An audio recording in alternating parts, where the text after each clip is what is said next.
Hi everyone, my name is Grace Murray and I'm a sophomore nursing student and theology minor. I was actually inspired to take a minor after taking Intro to Jewish Civilizations, which fulfilled my HALC requirement with Professor Orr in the fall of 2019. This class focused on exploring the history of the Jewish people through literature and media and is sponsored by the Center for Jewish Civilizations. Today I'm going to be discussing a little bit about an essay I wrote for the class, which I titled Joseph, the Original Jesus, a Literary Analysis of Joseph's Impact from the Gospels. Writing has never been my strong suit, and this HALC class challenged me to think outside the box, especially about writing this work. I wrote against my own personal beliefs, arguing that the story of Joseph is actually a model for the Gospels of Jesus, and Jesus' story is not original due to the numerous parallels. The New Testament and Jesus are considered to be a replacement of the Old Testament for Christians. Jesus creates a new and supposedly improved covenant with God for everyone. Furthermore, Christians and many scholars consider ample passages of the Old Testament to foreshadow Jesus' messianic actions. This is a concept known as typology, which is defined as the historical correspondences between certain Old Testament and New Testament persons, events, or things. Except, in my opinion, the story of Joseph does not just foreshadow Jesus. In contrast, it parallels and is almost exactly like Jesus' story, and this is like no other biblical character. Obviously, this claim leads to the heretical possibility that the authors of the Christian Bible borrowed themes from those of the older Hebrew Bible. If you're interested in reading my whole essay, the document will be provided, but I'm going to highlight a few of my favorite points. One similarity between Joseph and Jesus is the role both men play in their families, and that's that they are their father's favorite due to their miraculous births.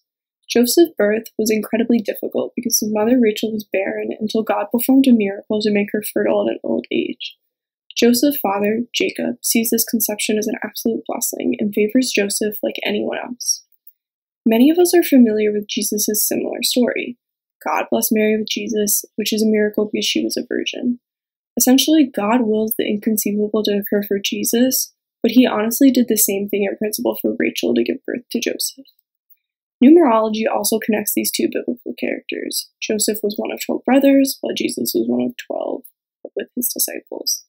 They also both began their influential reigns in society at age 30. Joseph was appointed to rule under the Pharaoh, while Jesus begins his ministry. It's honestly really important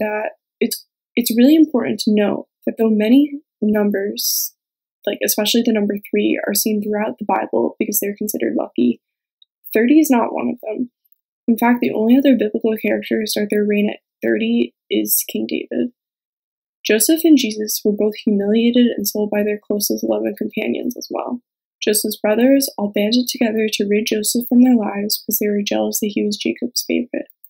Therefore, when Joseph came upon his brothers in one of the passages, they stripped him of his tunic, which is the ornamented tunic that he was wearing, and took him and cast him into a pit.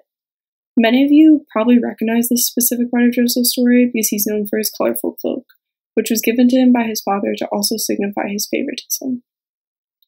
Likewise, Jesus is stripped of his clothes after being betrayed by his disciples, to whom he often refers to as his brothers. This disrobing of the characters signifies both their losses of power. For Joseph and Jesus, when they are disrobed, they lose the power over their brethren. Joseph is no longer present in his brother's lives, and therefore they no longer experience Jacob's favoritism at first hand, so they're no longer jealous. Jesus, on the other hand, is forced to submit to the Romans and accept his crucifixion. And moreover, neither Joseph or Jesus, even though they were their father's favorites, could not prevent the betrayals. However, my honestly favorite parallel between Joseph and Jesus are they both sold for silver. Joseph's brothers sell him and he becomes a slave. And Jesus, on the other hand, is turned into a high priest by Judas and he's given silver for his actions. The motives of both Joseph's brothers and Judas are jealousy and greed. But I think the most shocking and I think convincing part of my argument is the diction of the price of Joseph and Jesus is identical. Either man could have been sold for common goods at that time, which are gold, food, or animals. Except the Bible uses the exact same diction, pieces of silver, not silver shekels or coins. This matching phrase might have been directly transcribed by the Gospels from Joseph's story. Therefore, they'd be using Joseph's story as an absolute model for Jesus. Those are some of the few points I wrote, which you can find linked if you're interested in reading the complete version. I'm really honored to present my work for the HALC Symposium, and I'd like to thank Professor Orr for all her help during the semester. I would highly recommend taking her class if you ever have that opportunity. I hope you're all safe and well.